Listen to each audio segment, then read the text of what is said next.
स्वामी जी के आदेश से आज इनके ही परिकल्पना और सोच पर आधारित यह नाटक भारत स्वाभिमान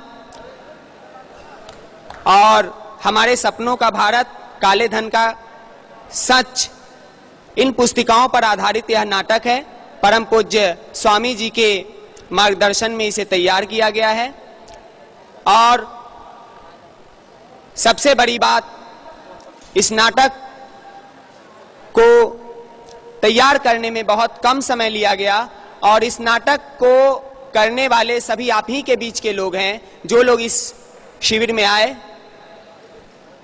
उनमें से हमने कलाकार चुने और वही कलाकार आज इस स्टेज से परफॉर्म करेंगे। आप सब लोग उनके लिए आज एक आम आदमी की आवाज, आम आदमी की चुप्पी को तोड़ती हुई ये नाटक, इसका मंचन आप सब लोगों के बीच होने जा रहा है।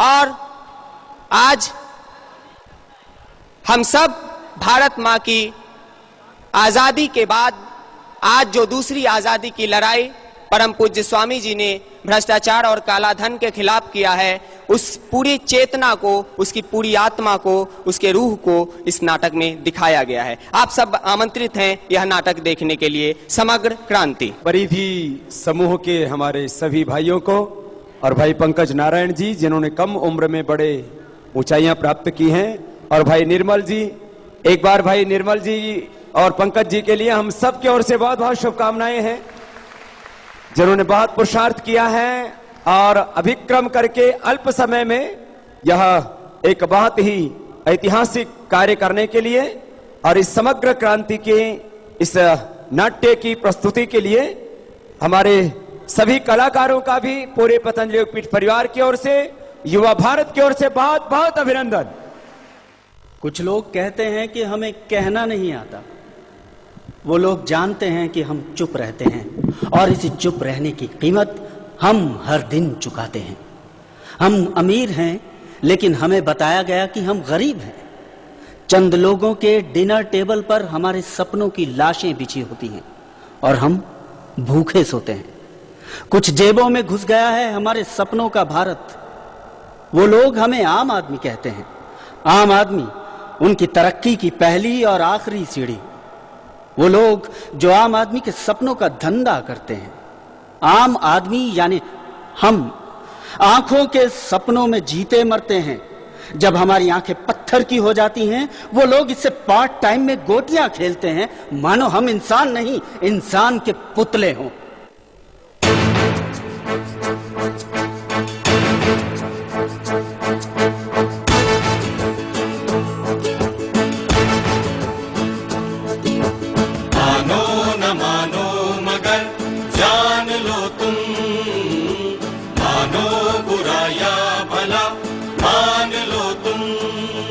लेकिन ये सच है कि इंसान नहीं तुम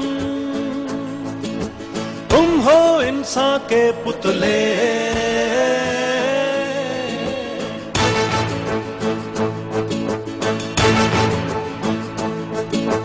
तेरा ही चेहरा दीवारों से निकला, चुप्पी से निकला और नारों से निकला।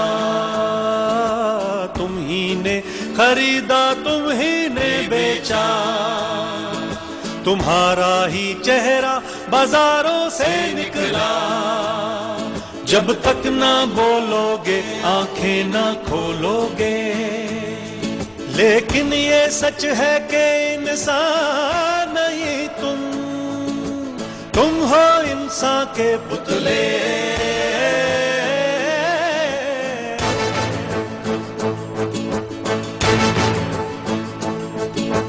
है किन के लॉकरों में तुम्हारा सुकून, स्विस बैंक में तुम्हारी आजादी का खून।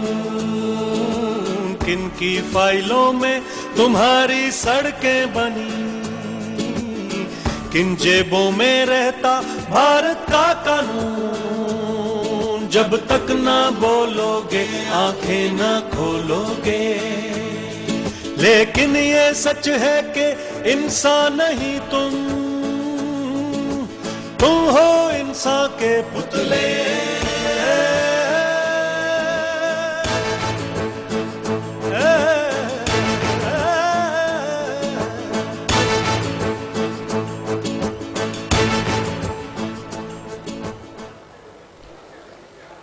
उनके लिए हम एक मंच हैं जहां उनका रोज नाटक होता है।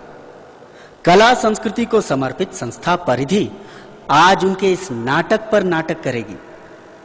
वो हमारे बोलने से नहीं डरते, हमारी आवाज से घबराते हैं।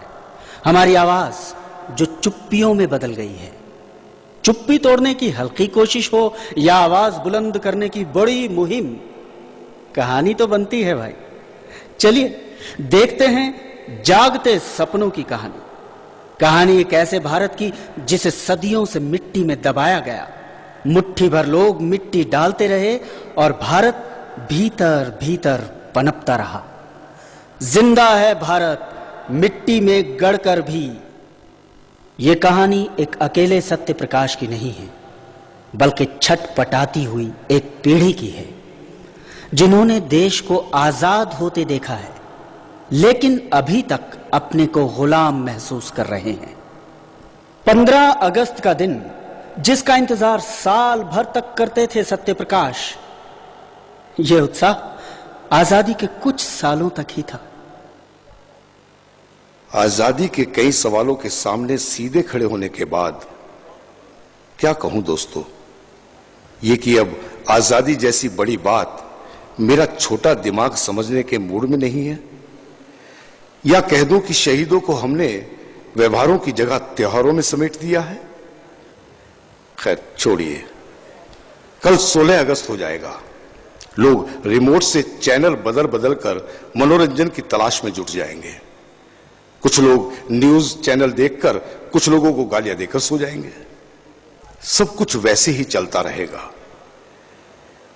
लगता है 15 अगस्त होना वर्षों पुरानी बात है। साल में कम से कम हमने 2 दिन सफलतापूर्वक तो चुन लिए, जहां हमारे पूर्वज आकर अपना सिर नहीं पीटते। पता नहीं क्या हो गया है देश को। हमारे शहीदों ने क्या सोचा था और क्या हो रहा है। हे ईश्वर, तुम इतना कुछ कैसे झेलते हो? हाय दादू। मेरा बेटा कहां था अब तक? मालूम है ना कितना डर जाता हूं मैं तुमसे नाराज हूं। Sorry grandpa. हिंदी में? ओहो, ओके दादू, ओके, क्षमा कीजिए। I am extremely sorry. आगे से ध्यान रखूंगा। बस खुश। लेकिन दादू, ये इंडिपेंडेंस डे पे आप इतने सैड क्यों हो? What happened? Come on Dadu, chill. देख रहा हूं। अंग्रेज भारत छोड़कर इंग्लैंड गए थे या कहीं और? क्या तुम पूरी तरह हिंदी नहीं बोल सकते? कम से कम मेरे घर में अपने दादाजी से? बिना अंग्रेजी के मेरे बच्चे का खाना हजम नहीं होता, गले में अटक कर रह जाता है क्या? Okay then, give me that चूरन। डाइजेस्ट हो जाएगा सब कुछ। आपका वो आयुर्वेद और सुबह सुबह आपका वो स्पेशल ड्रिंक गौमूत्र। How disgusting. दादू, बस आप मुझे एक डेट बता दो जब आप पूरी तरह सुधर जाओगे। उस डेट से पहले मैं आपको बिल्कुल डिस्टर्ब नहीं करूंगा। I swear. Dadu, I love you so much. But you know, I hate outdated people. We are living in 21st century. But people like you, I don't understand. जाने दो, क्या फायदा आपको समझाने का? दादू, क्या हुआ आपको दादू? ये लीजिए, पानी पीजिए आप। कितनी बार कहा है मैंने आपको दादू कि अंग्रेजी दवाइयां खाया करो, but you and your ideology लेके बैठ जाओगे च्यवनप्राश। देखो दादू, आपको बुखार भी है। एक गोली ले लो, सारा का सारा बुखार उतर जाएगा। बेटा, मेरा बुखार तो उतर जाएगा, लेकिन तुम लोगों का कब उतरेगा? आने वाली पीढ़ी का बुखार नापने का थर्मामीटर भी नहीं है हमारे पास। व्हाट?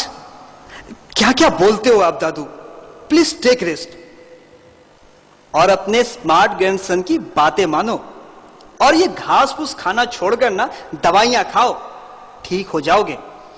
बेटा, जिन्हें तुम लोग घास फूस कहते हो उसकी वजह से ही मैं जीवित हूं।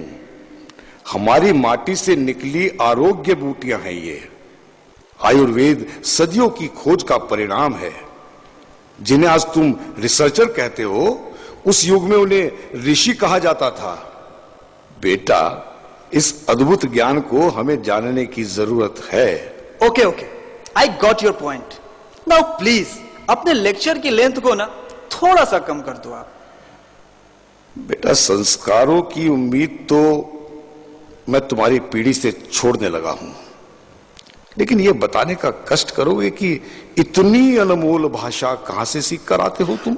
दादू, मेरी लैंग्वेज आपकी वजह से खराब हुई है। सारे फ्रेंड्स मुझे हिंदी इस कहकर चढ़ाते हैं, यू नो, मजाक उड़ाते हैं वो मेरा। आपके साथ बात करके ऐसा हो गया हूं मैं, आज के एज का तो लगता ही नहीं हूं। You know, we should have a progressive mind. लेकिन आपको कैसे समझाऊं मैं? यस, यदि आपकी लैंग्वेज में कहूं तो इंसान को आजाद ख्याल का होना चाहिए।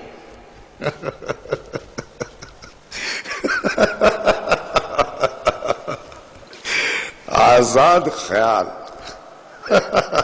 दादू, I am not joking at all. बेटा, आप लोगों के आजाद ख्यालों के मतलब का एहसास मुझे क्या, चंद्रशेखर आजाद और भगत सिंह को भी नहीं हुआ होगा। आजाद ख्याल, गनीमत है कि अर्थ पता हो ना हो, ये शब्द तुम्हें ठीक ठीक बोलना तो आ गया।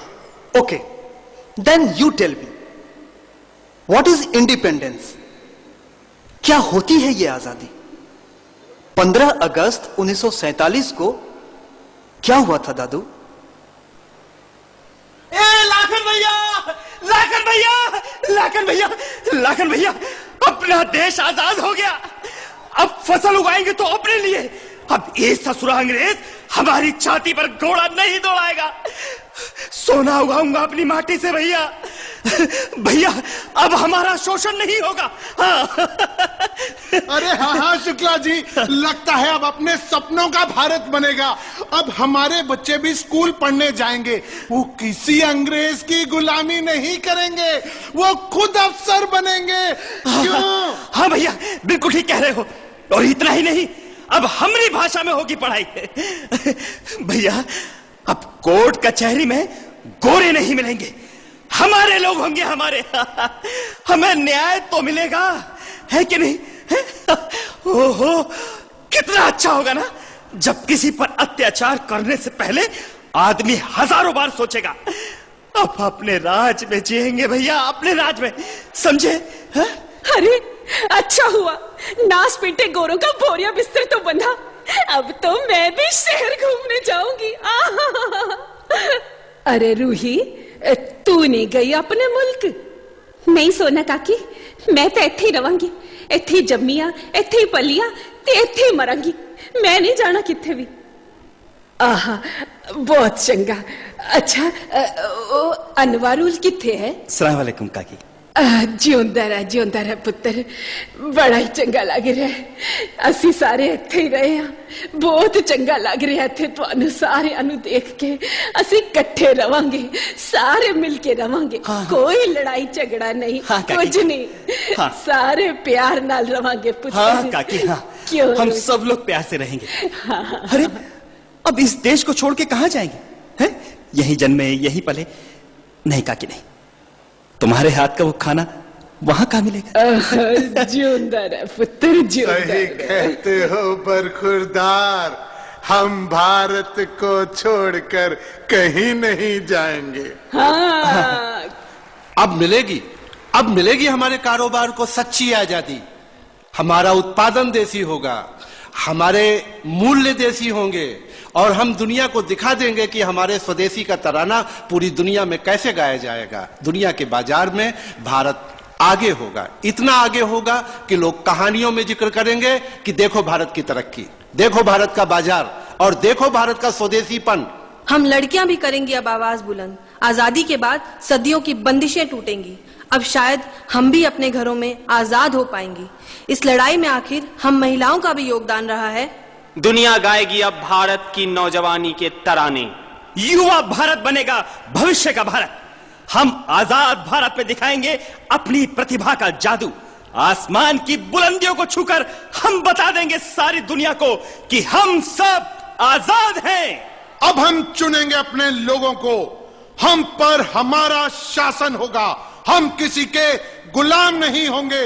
सुनते हो, हम किसी के गुलाम नहीं होंगे। हाँ, भाइयों, मैं बनूंगा इस देश का नेता, अपने भारत मां की सेवा करूंगा। बोलो भारत माता की जय, भारत माता की जय, भारत माता की जय। वंदे मातरम, वंदे मातरम, वंदे मातरम, वंदे मातरम, वंदे मातरम, वंदे मातरम, वंदे मातरम, वंदे मातरम। दादाजी भी ना एकदम आउटडेटेड, लेकिन बहुत प्यार करते हैं अपने पोते सार्थक से। ऐसा सार्थक खुद मानता है। सत्य प्रकाश जी को तो सार्थक कभी कभी क्रेजी ओल्ड मैन भी कह देता है, लेकिन वो उसकी मासूमियत पर हल्के से मुस्कुरा भर देते हैं। सार्थक और दादाजी में बराबर का सौदा है। दादाजी सार्थक को मासूम और नासमझ समझते हैं, ठीक उसी तरह सार्थक भी।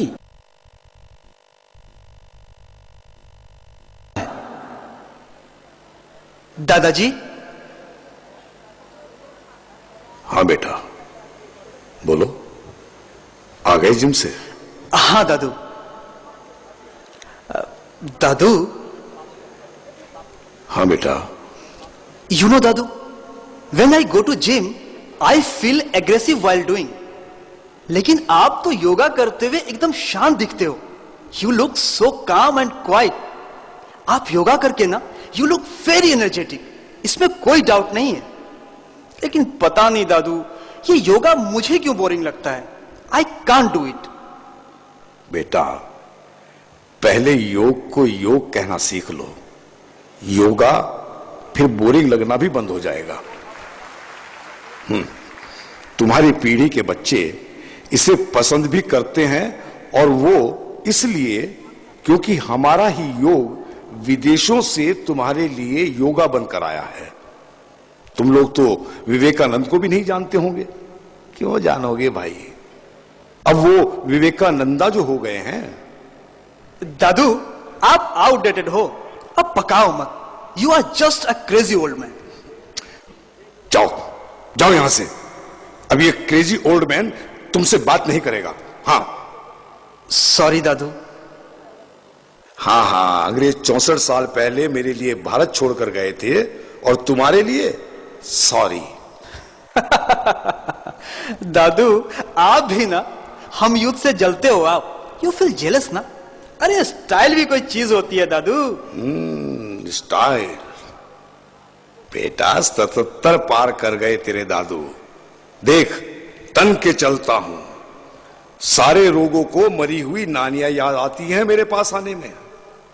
बस थोड़ी बहुत खांसी वासी हो जाती है। No doubt, I felt that. आपके जनरेशन के लोग हमेशा यंग रहते हैं। मैं जब से आपको देख रहा हूं, आप वैसे के वैसे ही हो। अरे, प्रकृति हमारे लिए जीवन उगाती है बेटा।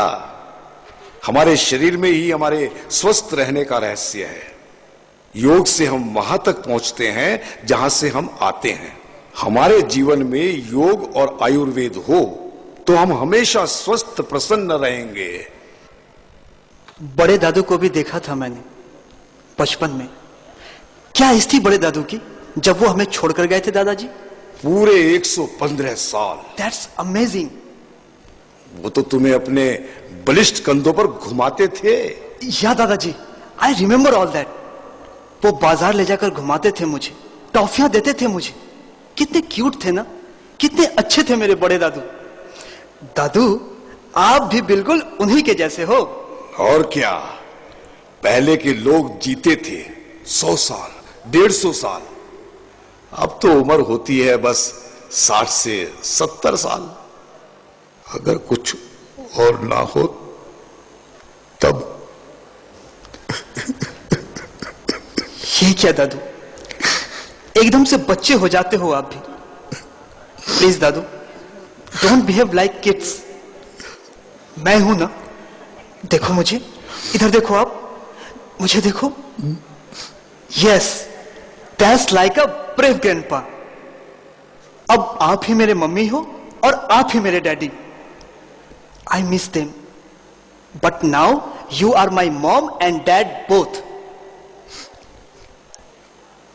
बेटा, उस दिन ये बिजली सिर्फ हमारे घर पर नहीं गिरी थी, कई घर उजड़े थे, कई घर।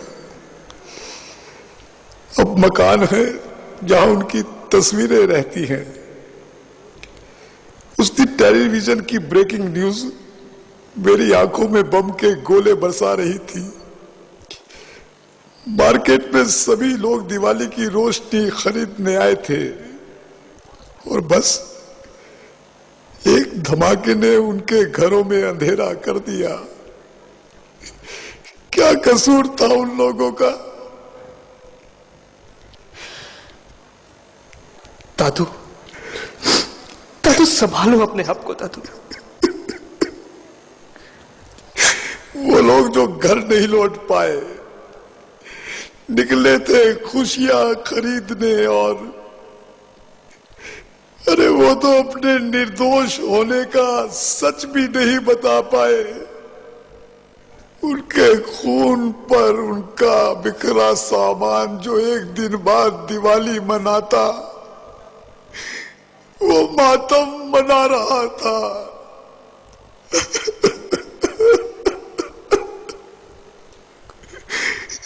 दोष तो उस बच्चे का भी नहीं था जिसने मोटरसाइकिल से गिर चुके एक थैले को उठाकर मोटरसाइकिल सवार को जोर जोर से पुकार रहा था, अंकल, अंकल, आपका सामान छूट गया है। और उसके हाथ में बैग, बैग में पड़ा मौत का सामान। मौत का सामान फटता है, उस मासूम के चीथड़े चीथड़े हो जाते हैं। हंसती खेलती मुस्कुराती शरारतें करती एक मासूम जिंदगी सड़क पर लाल हो गई। मेरा सोनू, मेरा बेटा, मेरा राजा भी उसी दिन चला गया मुझे छोड़कर। दादाजी, चला गया, चला गया मेरा बेटा, चला गया मुझे छोड़कर।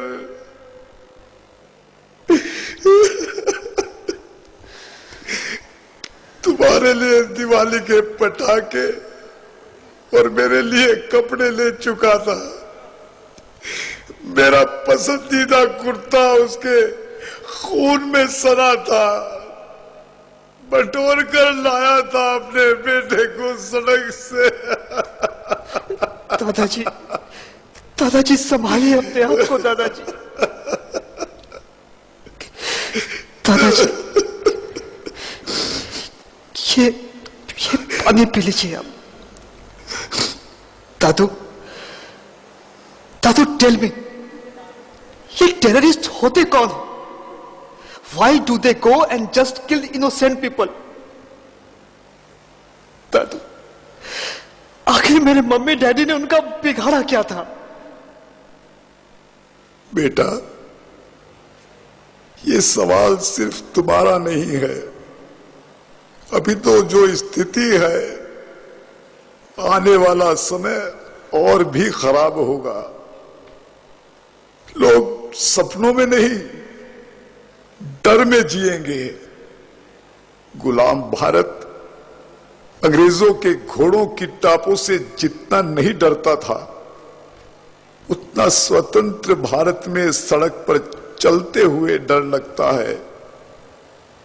जैसे हम नहीं, सड़क पर ढेर होने के लिए तैयार हो रही एक संभावना हो। लेकिन दादाजी इन सब का एंड क्या है? बेटा, जब तक एक ठोस शुरुआत नहीं होती हमारे घरों से, तब तक ये सब चलता रहेगा। जानते हो बेटा, आतंकवाद से भी बड़ी समस्या है हमारे सामने भ्रष्टाचार और काला धन। भ्रष्टाचार और काला धन? हां बेटा, आतंकवादी एक बम से 30-40 लोगों को मारकर चले जाते हैं, लेकिन ये लोग इस देश की जनता को रोज तिल तिल मारते हैं। 120 करोड़ लोगों का हक 100 जीवों में घुस जाता है। ये हमें मीठे जहर से हर दिन मारते हैं। देखो जरा गोरखनाथ के घर को।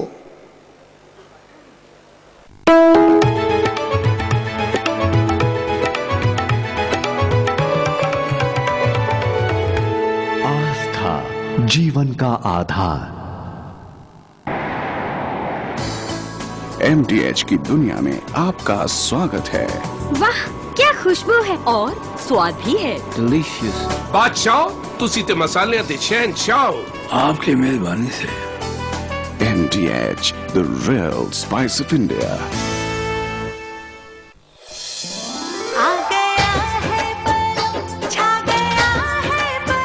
मेरी और मेरे परिवार की सेहत का राज परम प्योर घी। मसाले सच सच प्रकृति जैसी शुद्धता हमारी पहचान। MDH मसाले, the real spice of India. Mrs Sharma, काफी नहीं,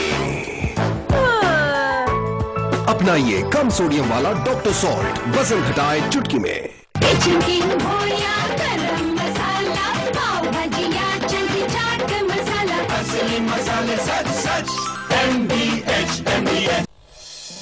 आ गया है पर, छा गया है पर। मेरी और मेरे परिवार की सेहत का राज परम प्योर घी। इस उम्र में भी मेरे सारे के सारे दांत सुरक्षित हैं। दांतों की सुरक्षा है वहाँ, असली दंत मंजन सच सच। MDH। मेरी तरह आप भी दांतों को सुरक्षित रखना चाहते हैं तो MDH दंत मंजन करना ना भूलें। पतंजलि आयुर्वेद आपके लिए लाया है सबसे सस्ते व सबसे अच्छे स्वदेशी उत्पाद, शक्तिदायक आयुर्वर्धक पेय, जड़ी बूटियों से बनी आयुर्वेदिक चाय, त्वचा की सुरक्षा व सौंदर्य के लिए प्राकृतिक प्रसाधन, दांतों के लिए हर्बल टूथपेस्ट और दंत मंजन, बल एवं बुद्धि के पोषण हेतु खाद्य, नित्य प्रयोग के लिए आज ही घर लाएं, स्वदेशी अपनाएं, भारत को शक्तिशाली बनाएं। जो भी पके ऐसा पके, जहाँ भी जो हो खींचा चला आए। MDH मसाले, ऐसा फ्लेवर जगाए, असली मसाले सच सच। MDH। जय यदुनंदन, जय जगवंदन, जय वासुदेव देवकी नंदन, जय यशोदासुत नंद दुलारे, जय प्रभु भक्तन के दृग तारे। समस्त विश्व को धर्म, सत्य, जीवन मृत्यु का दर्शन बोध करा, मोक्ष मार्ग पर प्रशस्त करने वाले कर्मयोगी धर्म रक्षक भगवान श्री कृष्ण के अवतरण दिवस श्री कृष्ण जन्माष्टमी के पावन अवसर पर सभी देशवासियों को आस्था परिवार की ओर से हार्दिक शुभकामनाएं। ये है गोरखनाथ जी का घर। उस जमाने के IAS, जब देश को इनके जैसे काबिल अफसर की जरूरत थी, बेटा अमेरिका में भारत का नाम रोशन कर रहा है। अरे लेकिन ये भाभी जी क्या कर रही हैं? ओहो, नए कंगन। इस साल की बाढ़ की कमाई है। सरकार के राहत कोष की घोषणा होते ही भाभी जी का गहना लॉकर लील जाता है, जैसे लील जाती है उफनती नदी लोगों को। और गोरखनाथ जी अपनी बीवी की सूनी गर्दन, सूनी कलाई नहीं देख सकते। ये लो, आ गए गोरखनाथ जी। अजी आज तो जल्दी आ गए। हाँ, अब मैं इतना सीनियर हो गया हूँ कि काम करने की जरूरत ही नहीं पड़ती। इतने सालों से देश सेवा ही तो कर रहा हूँ। रहने दो, काम भी नहीं करते और बिजी भी रहते हो। वो तो रहना पड़ता है। ये लो। अरे वाह, वारी जाऊं मैं तो, कोई काली नजर न लगे। टेंडर पास हो गया ना? हाँ भाई हाँ, तुम्हें दिल्ली में नई कोठी दूंगा। रहने दो, कंगन देकर बहला दिया। अच्छा सुनो जी, आज मॉल गई थी। अरे क्या हार देख कर आई हूँ, दिलवा दो ना प्लीज, तुम्हें रोनू की कसम। ओह डार्लिंग, डोंट वरी। रोनू भी अगले महीने अमेरिका से आ रहा है, उसे भी तो मर्सिडीज लेकर देनी है। चिंता मत करो, भारत सरकार की मजदूरों के लिए नई योजना आ रही है। तुम्हारे गहने भी आ जाएंगे और पुत्र की गाड़ी भी। अच्छा सुनो जी, वो मंत्री जी का फोन आया था। वो अपनी बेटी की शादी हमारे रोनू से करना चाहते हैं। क्या कह रही हो पलक? हाँ, भाई मोहन जी की इकलौती बेटी हमारे घर की बहू बनेगी। वाह, आज मैं बहुत खुश हूं। आज सारी दुनिया उनको जानती है, मंत्री हैं। पलक, मेहनत से इंसान सब कुछ पा सकता है। भाई मोहन के पास क्या था? भूखे मरते थे। देखते देखते, सड़क बनाते बनाते, देश की सेवा करते करते इतने बड़े आदमी हो गए। अब तो उनके पास कई मॉल्स है, फैक्ट्रियां हैं, बड़े समाज सेवी हैं। विधायक से शुरू किया था और आज यहाँ हैं। क्या बातें हो रही है गोरख जी? अरे मंत्री जी आप, नमस्कार नमस्कार। आइए आइए आइए ना। नमस्कार मंत्री जी। नमस्कार नमस्कार। हेलो संपत जी, जीवन जी कैसे हैं? हाँ हाँ, अच्छा हूँ। नमस्कार नमस्कार। आज तो मेरे भाग्य खुल गए, बड़े बड़े महानुभाव हमारे घर। गोरख, आज कुछ जानना चाहते हैं हम तुमसे। भाई बड़ी समस्या आ गई है। पहले हम इतने आराम से काम करते थे कि दाएं हाथ का पता बाएं हाथ को नहीं चलता था। अब आरटीआई, लोकपाल, पीआईएल का झमेला। क्या बताऊं, इस देश में लोग आराम से काम भी नहीं करने देते। बताओ, देश की सेवा करते करते इतने साल हो गए, कभी कोई दिक्कत नहीं आई। बाबा है, हाथ धोकर पड़ गए हैं काले धन के पीछे। काला धन? कौन सा काला धन? भाभी, उनका कहना है कि मंत्री जी ने मेरा मतलब है कि किसी भी अवैध खनन के जरिए सरकारी विकास योजनाओं के धन की चोरी करके जो धन विदेश में जमा किया है वह काला धन है। उनका तो मानना है कि देश में भी इसकी मात्रा अथाह है। अड़ गए हैं सारे काले धन को राष्ट्रीय संपत्ति घोषित कर देने में। सोचकर ही डर लगता है, तब हमारे बच्चों का क्या होगा। हे भगवान, मेरी चौथी पीढ़ी का ठीक से पालन पोषण कैसे होगा? कुछ सोचिए सर। कल देखा बाबा टीवी पर क्या बोल रहे थे? कह रहे थे कि 89 प्रकार की तो लगभग 20,000 लाख करोड़ तो भू संपदाएं हैं हमारे देश में। कुछ भ्रष्ट और बेईमान लोगों ने इसे बेचकर देश और विदेशों में धन जमा करवा दिया है। बाबा जी जब भी टीवी पर आते हैं तो लगता है कि मुझसे ही बात कर रहे हो, मुझे गालियां दे रहे हो। कल तो हद ही हो गई। मेरी पत्नी मुझसे हिसाब मांगने लगी कि हमारे पैसों पर कौन सा देश ऐश कर रहा है। हाँ, वो भला क्यों? टीवी, आजकल महिलाएं सास बहू का सीरियल कहां देखती हैं? दिन भर बाबा बाबा बाबा। बाबा ने कहा है कि जिसे हम काला धन कहते हैं, वही काला धन स्विट्जरलैंड आदि 70 टैक्स हेवंस देशों के बैंकों में जमा हो जाता है। अमेरिका, ब्रिटेन, जर्मनी, फ्रांस और इटली में वो काला धन एक्सटर्नल डेट्स अथवा फॉरेन इन्वेस्टमेंट के रूप में जमा हो जाता है। भारत में भी वही काला धन जब मॉरिशस रूट से आता है तो अपने ही देश में फॉरेन इन्वेस्टमेंट के रूप में। अब दिन भर बाबा जी को टीवी पर सुनने के बाद मुझसे पूछती है मेरी बीवी कि बताओ जी, हमारा इन्वेस्टमेंट कहां कहां है? हाँ, तो इसका मतलब हमने जो इतनी मेहनत से पैसा बनाया सब कुछ छीन लिया जाएगा? नहीं भाभी जी, इतना आसान नहीं है हमसे टकराना। हम खेले खाए लोग हैं। अच्छा, वैसे ये काला धन लगभग होगा कितना? कितना दिल दुखता है जब हमारे धन को कोई काला धन कहता है। देखिए, मैं वकील हूं, बाबा के कहे सारे तथ्यों की जांच की, कमाल है, सब का सब सही निकला। जीवन भाई साहब, मुझे बताइए तो सही, कितना है ये काला धन? यही कोई 400 लाख करोड़। हाँ, 400 lakh crore? Global financial integrity GIF, अंतरराष्ट्रीय मुद्रा कोष IMF, विश्व बैंक, टैक्स जस्टिस नेटवर्क तथा ट्रांसपेरेंसी इंटरनेशनल, विश्व की आर्थिक संस्थाओं के अध्ययन, दुनिया के प्रमुख अर्थशास्त्रियों के अनुमान और भारतीय रिजर्व बैंक द्वारा छापी गई मुद्रा से पता चला ये सब। मंत्री महोदय, आप इतने शांत क्यों हैं? शांत नहीं, सोच रहा हूं इस ताले की चाबी के बारे में। हमने ऐसी समस्याओं के हल चुटकी में निकाले हैं, पर इस बार पाला हमारा किसी योगी संत से पड़ा है। तो क्या ये मुहिम सफल हो सकती है? बिल्कुल हो सकती है। जीवन, तुम ऐसे बात कर रहे हो जैसे हमारे ही खिलाफ आंदोलन करने वाले हो। नहीं मंत्री महोदय, मैं तो बस भाभी जी को बता रहा था।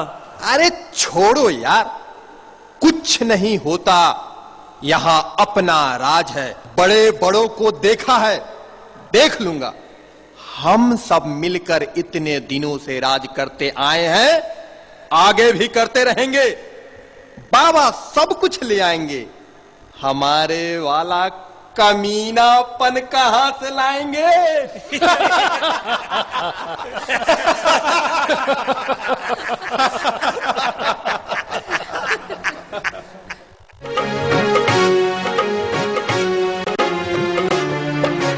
बापू तेरे देश का हाल बड़ा बेहाल है। बापू तेरे देश का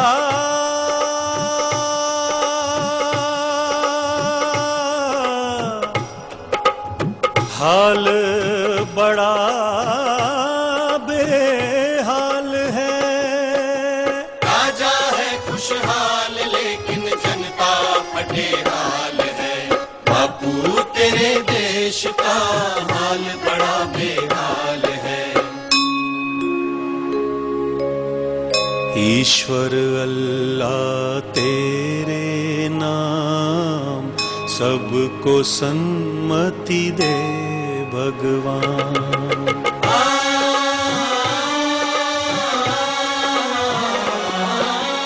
ऐसा ईश्वर कैसा अल्लाह, चहूं और कुर्सी का हल्ला।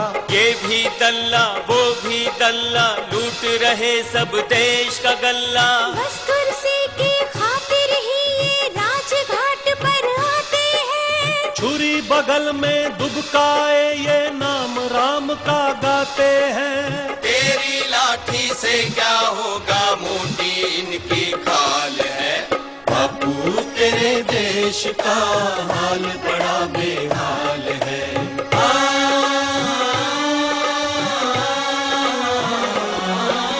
तेरे नाम से इनको मतलब, तेरे काम से काम नहीं। इनके दिल में बापू तेरा तो कौड़ी का दाम नहीं। ये माँ के दलाल है बापू, ये तुझको क्या छोड़ेंगे। लेकिन हमने भी ठानी है खड़ा पाप का फोड़ेंगे। बर्गर पिज्जा कोक नहीं, यहाँ रोटी का सवाल है। बापू तेरे देश का हाल बड़ा बेहाल है। बापू तेरे देश का हाल बड़ा बेहाल है। बापू तेरे देश का हाल बड़ा बेहाल है। अब सार्थक को कहां समझ में आना था बापू का देश। दादाजी किताबों से जानते हैं, अपने जमाने की कहानियों से जानते हैं, और सार्थक को संजू बाबा ने बताया। बापू बोले तो गांधी गिरी। पिछले दिनों सार्थक को दादाजी गांव ले गए थे खेत घुमाने। कल वो भी दादाजी को मॉल घुमा लाया। बापू तेरे देश का हाल बड़ा बेहाल है। बापू देखा ना ये दृश्य, क्या खूब तरक्की की है तुम्हारे भारत ने। राष्ट्रपिता, आपको तो ऊपर से धुंधला धुंधला दिखता होगा ना बापू, मैं नीचे से साफ साफ देख सकता हूं। देख रहा हूं कि आप मिटते जा रहे हो हमारे बीच से। अब तो स्केच बन गए हो बापू। आधा गोला, एक डंडा और कुछ सुनने की कोशिश करते एक कान जैसा कुछ। तुम्हें हमने बस 2 अक्टूबर और 30 जनवरी का विज्ञापन बना दिया है। बापू तुम हमारे लिए हमेशा तस्वीर से जीवन में उतरे, लेकिन बापू कुछ लोगों के लिए तुम कागज पर छपे वो भगवान हो जिसके लिए वो शैतान बन जाते हैं। सारे आदर्श भूल जाते हैं जो तुमने स्थापित किए हैं। अहिंसा का पुजारी बैगों में पड़ा मुस्कुराता रहता है, जिसको बैगों में भरने के लिए इतनी हिंसा होती है।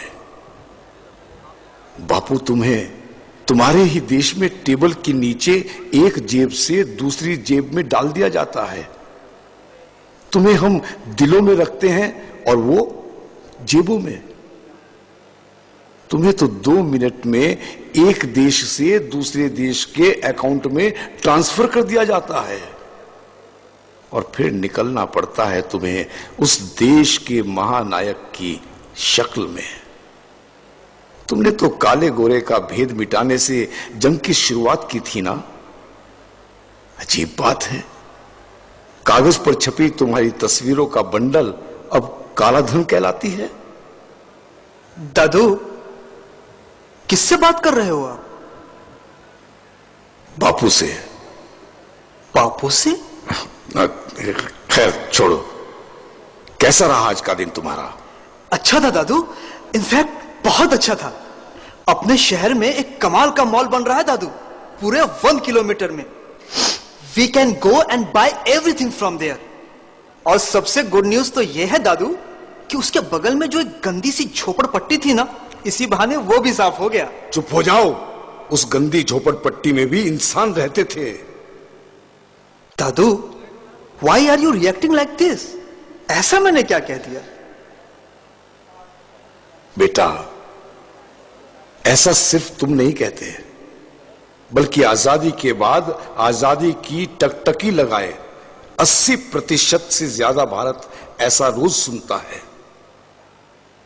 बेटा, गर्व है ना तुम्हें ये चमकता हुआ शहर देखकर?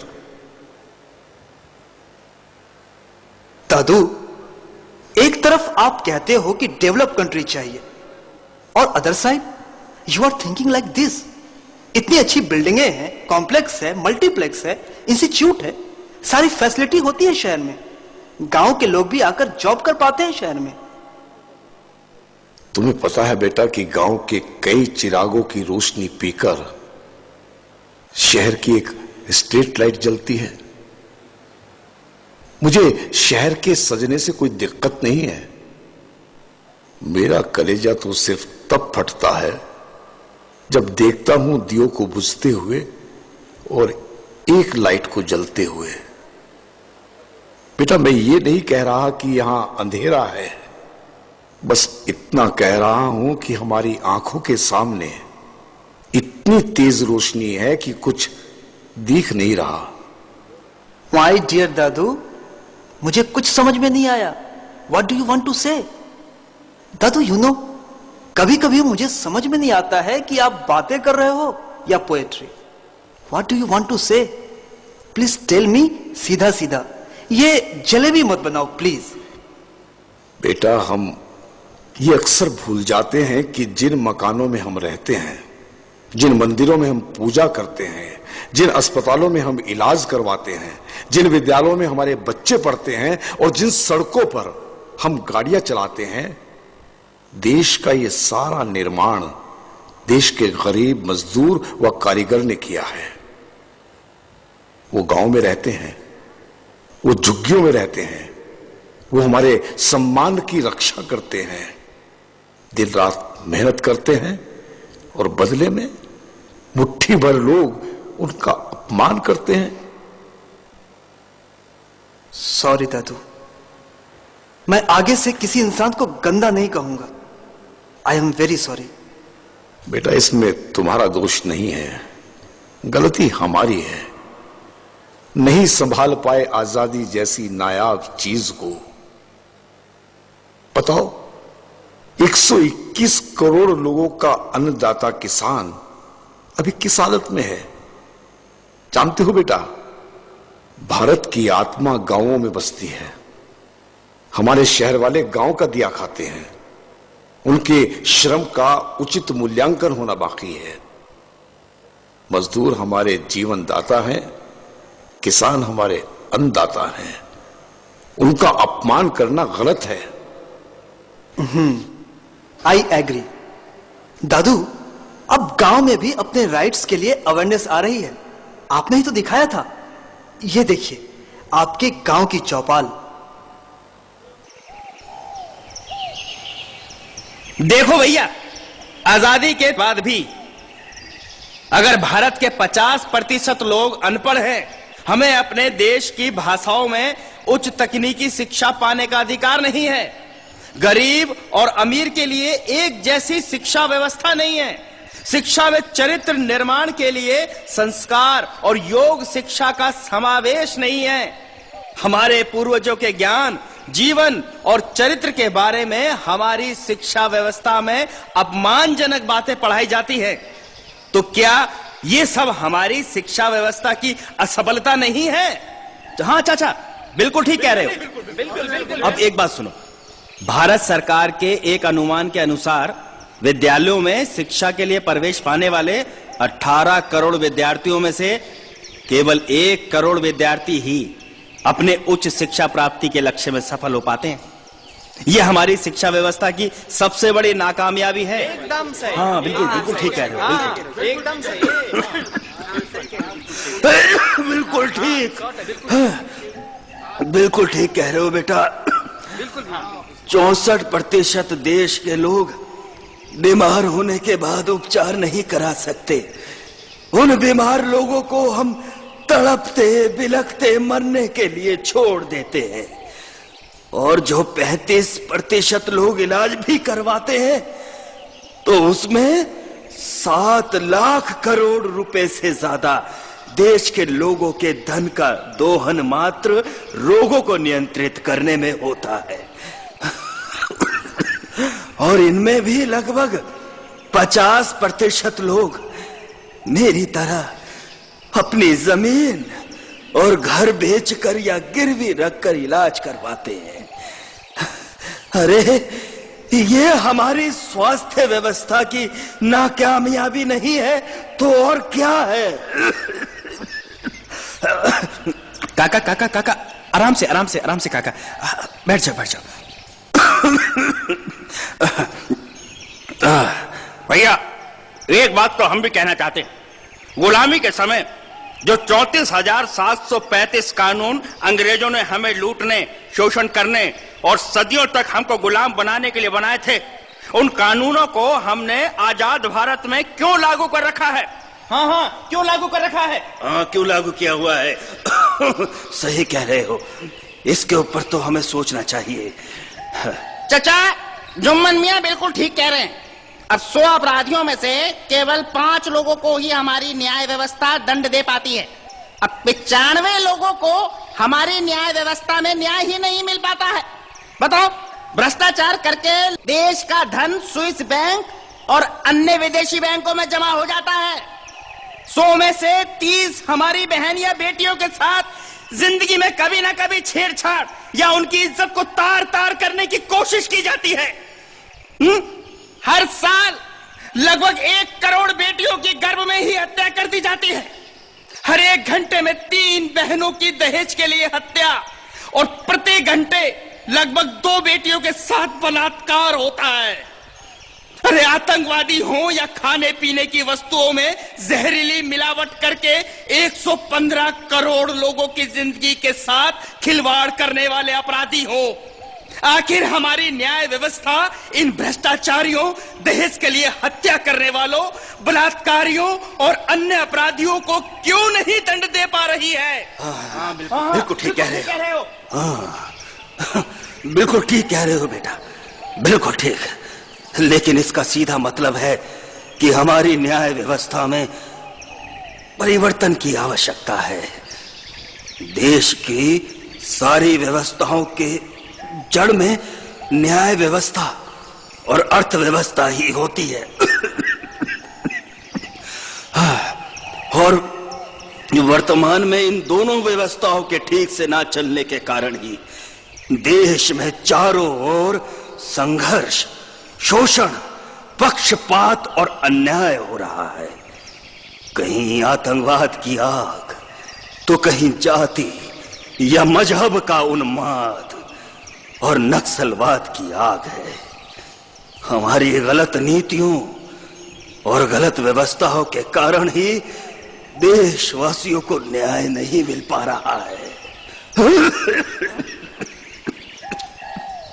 अरे क्या कर रहे हो यहाँ? हाँ। अरे दवा दारू का होश तो है ना, यहीं बतियाए रहो बैठे बैठे। हाँ। अरे चुपचाप बैठ जाए, यहाँ बहुत बड़ी बातें हो रही हैं, तू बैठ। अरे क्या बातें हो रही? घर में खाना धरा है, चलो। अरे भाड़ में गया खाना और भाड़ में गया घर। घर से बड़ा होता है देश, और ये देश के मुद्दों के ऊपर बातचीत चल रही है। हमेशा छोड़ दिए हमने ये मुद्दे, कभी गंभीरता से इन मुद्दों पर बातचीत नहीं की, तभी आज देश का ये हाल हो रहा है। अरे पहले अपना हाल तो संभालो। अरे मेरा हाल भी इसी वजह से हुआ है। अगर देश के अंदर स्वास्थ्य व्यवस्थाएं ठीक होती तो मैं आज इतना बीमार ना होता। चुपचाप बैठ जाइए यहीं पर। ठीक है ठीक है, सुने हम भी क्या बता रहे हो तुम? सुन लेगी तो तेरे फायदे की बात है। चल बेटा, कुछ कह रहा था तू, बोल। हाँ काका मैं एक बात कह रहा था। एक तरफ देश का सकल घरेलू उत्पाद लगभग 50 लाख करोड़ रुपए है, मतलब देश के कारखानों, खेतों, सेवाओं के सभी क्षेत्रों एवं कुशल कारीगरों के हाथों होने वाला उत्पादन 50 लाख करोड़ रुपए का है। राज्य और केंद्र सरकारों, स्थानीय नगरपालिकाओं और अन्य स्थानीय निकायों का प्रति वर्ष लगभग 20 लाख करोड़ रुपए का बजट देश के विकास के नाम पर बनता है। देश का लगभग 100 लाख करोड़ रुपए का धन स्विस बैंकों और अन्य विदेशों में जमा है। हमारी गलत आर्थिक नीतियों और गलत कर प्रणाली के कारण से लगभग 50 लाख करोड़ रुपए काले धन के रूप में देश में विद्यमान है। अब बताओ, इतनी सारी धन दौलत होने के बावजूद क्यों हमारे देश के लगभग 84 करोड़ लोगों को रोज मात्र 20-21 रुपए में बेबसी, गरीबी, लाचारी, भूख, अभाव, अशिक्षा और दरिद्रता की जिंदगी जीनी पड़ती है?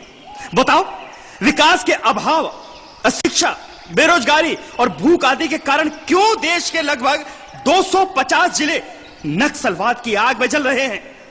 अगर देश के इन गरीब जिलों का ईमानदारी और संवेदनशीलता से हम विकास करते तो शायद कभी भी यहां नक्सलवाद पैदा नहीं हो पाता।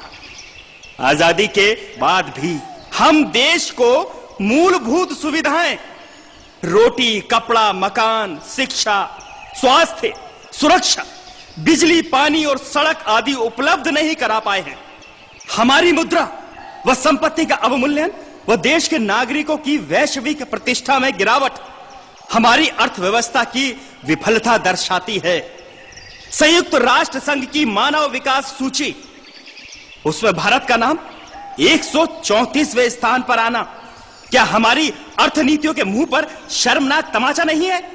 असमान और पक्षपातपूर्ण वितरण, आर्थिक भ्रष्टाचार और विदेशी अर्थनीतियों के अंधानुकरण में अब एक क्रांतिकारी परिवर्तन की नितांत आवश्यकता है काका।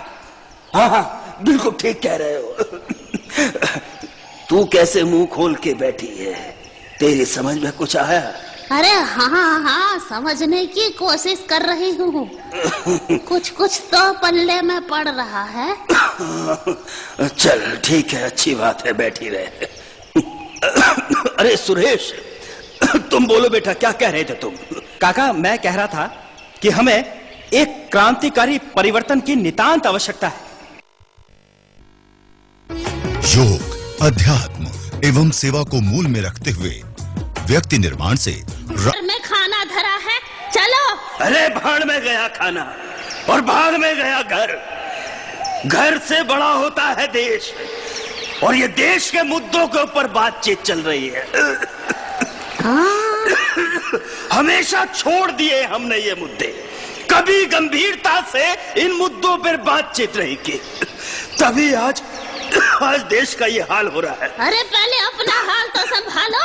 अरे मेरा हाल भी इसी वजह से हुआ है। अगर देश के अंदर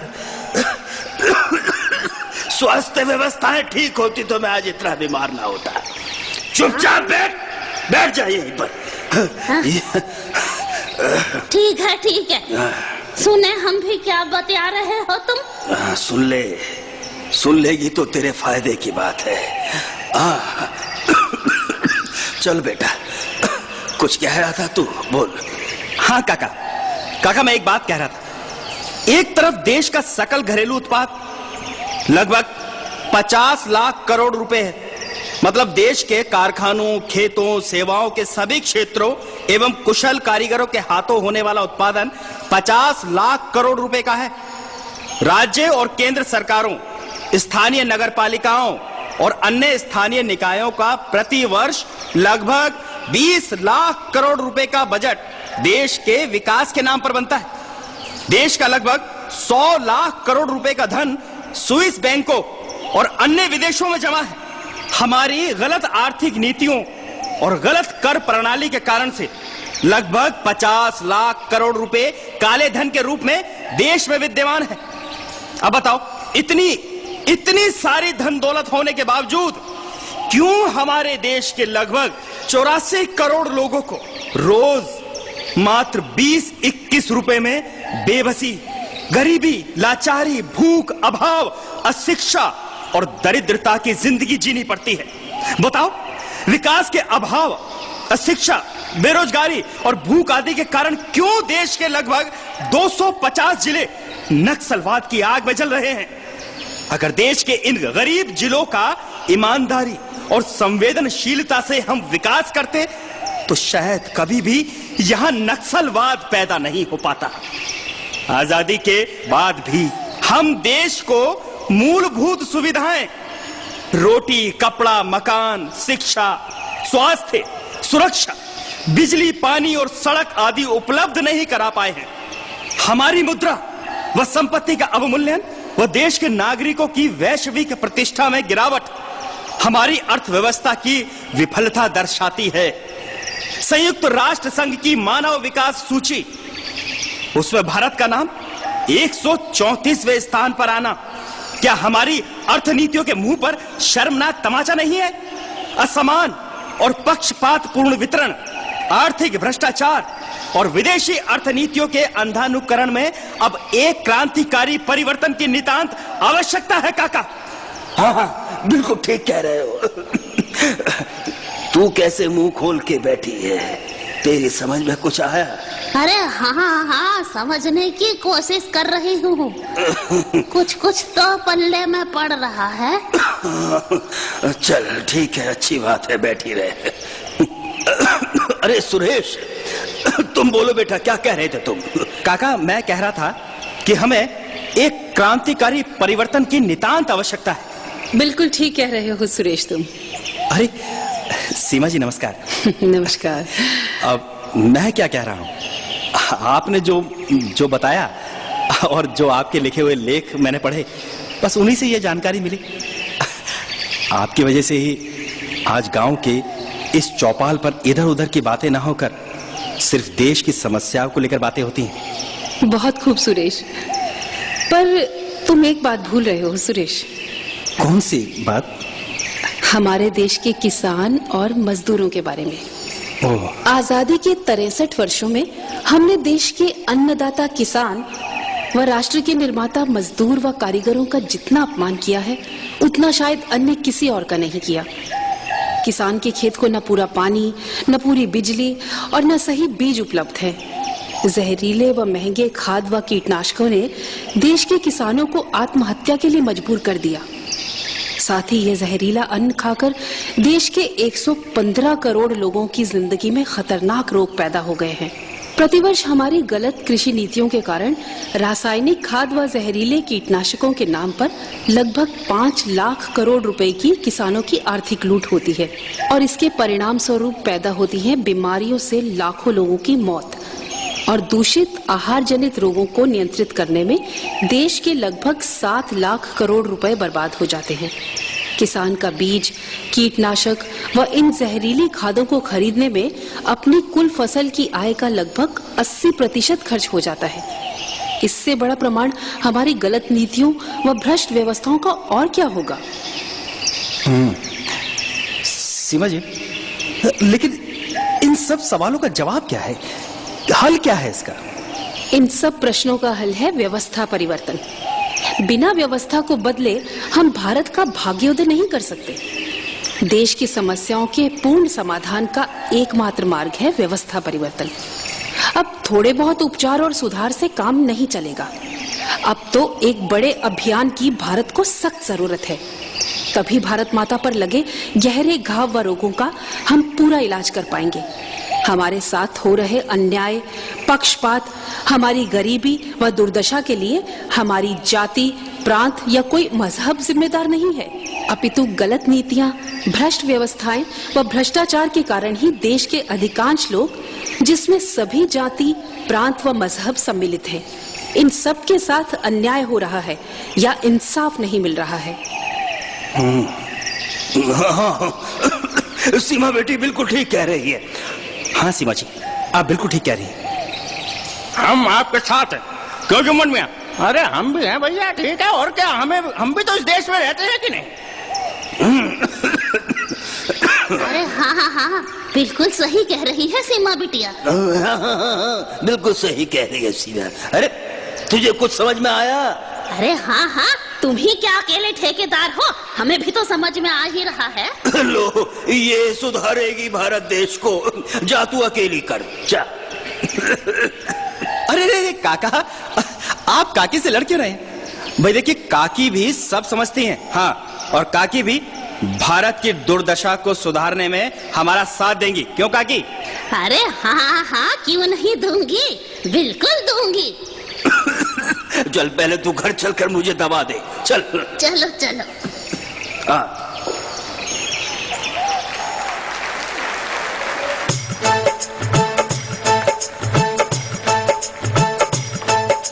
गांव बचाए, गांव बचाए, गांव बचाए, गांव बचाए, गांव बचाए, गांव बचाए। जलते हुए समय में साथी, जलते हुए समय में साथी, वट पीपल की छांव बचाएं। बचाए, गांव बचाए, गांव बचाए, गांव बचाए, गांव बचाए, गांव बचाए। टूट रहा है भाईचारा, छूट रहा है कूल किनारा, संबंधों की नदी तैर कर मझधारों से नाव बचाए। मंदिर मस्जिद के झगड़े क्या,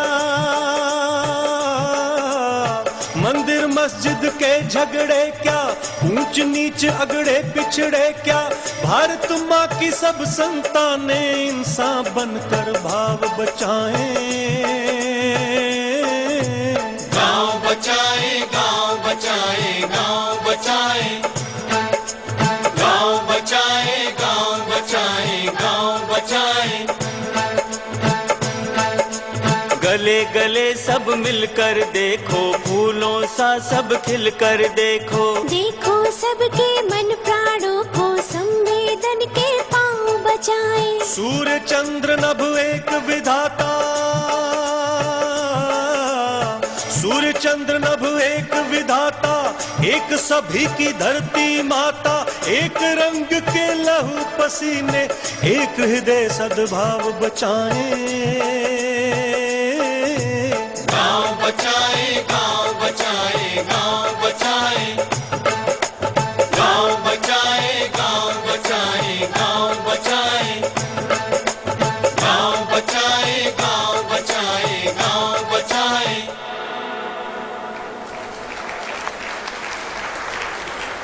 ओम भूर्भुवः स्वः तत्सवितुर्वरेण्यं भर्गो देवस्य धीमहि धियो यो नः प्रचोदयात्। ओम भूर्भुवः स्वः तत्सवितुर्वरेण्यं भर्गो देवस्य धीमहि धियो यो नः प्रचोदयात्। ओम भूर्भुवः स्वः तत्सवितुर्वरेण्यं भर्गो देवस्य धीमहि धियो यो नः प्रचोदयात्। देखा बेटा, भारतीय आध्यात्म की ताकत अब तुम पूरी तरह बदल चुके हो, अपने संस्कारों की ओर लौट रहे हो। हाँ दादाजी, आपने जो दृश्य मुझे दिखाए उसने मेरी आंखें खोल दी। हमारा भारत पूरी दुनिया में एक स्पिरिचुअल कंट्री के रूप में जाना जाता है, लेकिन हम इसके मूल तत्वों की ओर लौट नहीं रहे। पहले हमारा देश आध्यात्मिक शक्तियों से चलता था। ऋषि मुनि व तपस्वियों के मार्गदर्शन में समाज और सत्ता संचालित होती थी। पहले सत्ता पर आसीन लोग सब कुछ ईश्वर का मानकर काम करते थे। भारत का जब आध्यात्मिक पतन हुआ, तब राजनीतिक, चारित्रिक और आर्थिक पतन भी होने लगा। वेद के अनुसार न्याय की व्यवस्था थी, और अब लोगों को न्याय मिलना बंद हो गया। दादाजी, सुना है कि अपना देश पूरी दुनिया से आगे था। I mean, अपने समय का सुपर पावर। फिर हमारी मानसिकता में इतना बड़ा बदलाव कैसे आया? समय चाहे जो भी हो, सत्ता ही समाज को जीने की एक व्यवस्था देती है। भारत का दुर्भाग्य रहा है कि हमें सत्ता के नाम पर हमेशा ही धोखा मिला है। बेटा, ये देश 1400 साल तक लूट और गुलामी का शिकार रहा है। प्रत्यक्ष रूप में 400 साल तक विदेशियों का गुलाम रहा है। लेकिन अब तो आजाद है ना? हाँ, तथाकथित। दादू, आप आजादी से खुश नहीं है क्या? आजादी से कौन खुश नहीं होता बेटा। मैं तो गुलाम इच्छाओं की बात कर रहा हूं। चंद लोगों के मुस्कुराने भर से हर घर में रोशनी नहीं होती। मैं उन घरों की बात कर रहा हूं जहां सदियों से अंधेरा है। आजादी के बाद भी देश में तथाकथित कानून का राज चल रहा है। जो हमारी नीतियां हैं, कानून है, व्यवस्था है, वह इतना पक्षपाती और अन्यायपूर्ण है कि इससे मुट्ठी भर लोग ही लाभान्वित हो रहे हैं। इस व्यवस्था से 1% लोग तो पूरी तरह लाभान्वित हो रहे हैं, समृद्ध होते जा रहे हैं, सारे संसाधन उनके पास होते हैं। 10% लोग आंशिक रूप से लाभान्वित हो रहे हैं, पर लगभग 90% लोग आज भी शासन के नाम पर शोषण के शिकार हैं। पूरी व्यवस्था को 1% लोग चला रहे हैं। अगर 1% लोग इस व्यवस्था को बदलने की ठान लें तो पूरी सूरत बदल जाएगी। 10% लोग या तो विरोध करते हैं या मौन रहते हैं या तटस्थ रहते हैं। 80 से 90% लोग प्रवाह के साथ चलते हैं। भीड़ जिधर चलती है उधर चल पड़ते हैं। हमें व्यवस्था परिवर्तन के लिए मात्र 1% लोग चाहिए। जब जब दुनिया बदली है उसे 1% लोगों ने ही बदला है। लेकिन आज के समय में फिर से वो चीजें कैसे लौटाई जा सकती हैं दादू? दादू, आज हमारे लिए सादगी भी एक फैशन है, पूजा पाठ भी लाइफ स्टाइल का हिस्सा बन गया। हम भगवान को हाईटेक बनाते जा रहे हैं। हम आखिर कौन सी व्यवस्था लेकर आएंगे इस देश में? सदी सदी मिटी, मगर मिटी नहीं मनुष्यता, और मनुष्यता का पोषण करता है आध्यात्म। भारत की शक्तियों को पाने के लिए हमें आध्यात्म का सहारा लेना होगा। इस देश की सबसे बड़ी ताकत आध्यात्मिक समाजवाद होगी। ये यहां की मौलिक प्रवृत्ति है। आध्यात्मिक समाजवाद क्या है दादू? सभी धर्मों का सम्मान करते हुए मनुष्यता की रक्षा करना, उच्च आध्यात्मिक मूल्यों से युक्त समाज की स्थापना करना, साथ साथ धर्मांधता तथा धार्मिक अंधविश्वासों से आध्यात्म को बचाना, व्यवहारिक और वैज्ञानिक चिंतन से आध्यात्म का पोषण करते हुए व्यवस्था को समाज के हर आदमी के लिए समान बनाना, ये है हमारा आध्यात्मिक समाजवाद। लेकिन दादू, ये तो अर्थ युग है। यहां पैसों का महत्व है। जिसको देखो एक दौर में सब पागलों की तरफ पीछे पड़े हैं जीने के रिसोर्सेज इकट्ठा करने के लिए। एक साथ सब कैसे आ सकते हैं दादू? विकेंद्रित विकासवाद से। विकेंद्रित विकासवाद से? हाँ बेटा, हम सभी व्यवस्थाओं, पूंजी, उद्योग, सेवाओं तथा सत्ता अधिकारों के विकेंद्रीकरण में विश्वास रखते हैं। ऐसा करके ही सबका विकास हो सकता है, नहीं तो सारी चीजें फिर उसी व्यवस्था का शिकार हो जाएंगी। अब वक्त आ गया है कि व्यवस्था परिवर्तन हो और देश को सच्ची आजादी प्राप्त हो। रोटी, कपड़ा, मकान, शिक्षा, स्वास्थ्य, सुरक्षा, बिजली, पानी एवं सड़कें, ये 9 मूलभूत बुनियादी सुविधाएं देश के सभी नागरिकों को उपलब्ध करवाना सरकार का नैतिक और संवैधानिक कर्तव्य है। अभी तो व्यवस्था ने पूरे भारत को रोटी भी नहीं दी।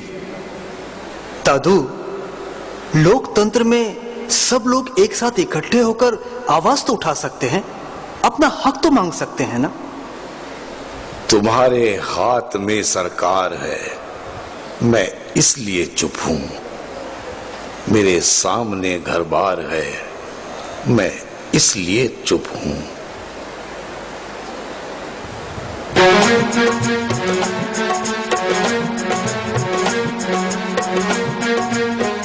तुम्हारे हाथ में सरकार है, मैं इसलिए चुप हूं।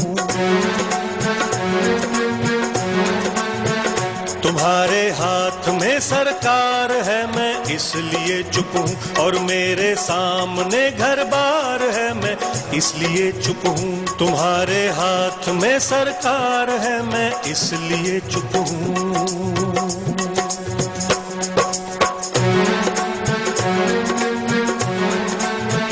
तुम्हारी फाइलों में गांव का मौसम गुलाबी है, तुम्हारी फाइलों में गांव का मौसम गुलाबी है, मगर ये आंकड़े झूठे हैं, ये दावा किताबी है।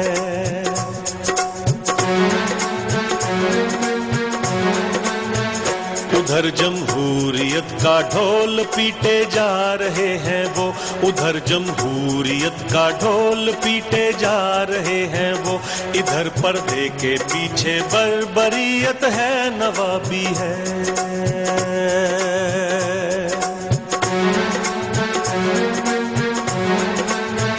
तुम्हारी मेज चांदी की, तुम्हारे जाम सोने के, तुम्हारी मेज चांदी की, तुम्हारे जाम सोने के, यहाँ जुम्मन के घर में आज भी फूटी रकाबी है। तुम्हारे हाथ में सरकार है, मैं इसलिए चुप हूँ। तुम्हारे हाथ में सरकार है, मैं इसलिए चुप हूँ, और मेरे सामने घर बार है, मैं इसलिए चुप हूँ। तुम्हारे हाथ में सरकार है, मैं इसलिए चुप हूँ।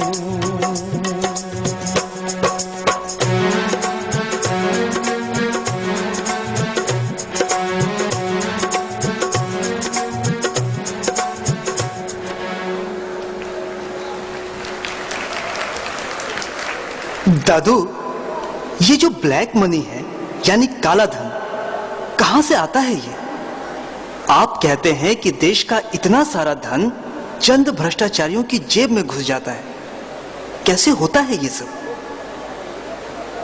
बेटा, भ्रष्टाचार के 5 मूल स्रोत हैं। पहला, बड़े नोट और अधिक नोट। दूसरा, अवैध खनन। तीसरा, विकास योजनाओं के धन की चोरी। देखा नहीं तुमने गोरखनाथ के घर का दृश्य? चौथा है रिश्वतखोरी और 5वां है टैक्स की चोरी। अच्छा, लेकिन दादू ये सारी चीजें तो दिन दहाड़े होती हैं, पर इतना सटीक तरीके से आपने इन कारणों को ढूंढा कैसे? मैंने कहां ढूंढा बेटा, ये किताब देखो, हमारे सपनों का भारत, भारत स्वाभिमान ट्रस्ट। इसमें समग्र विकास का भारतीय दर्शन है।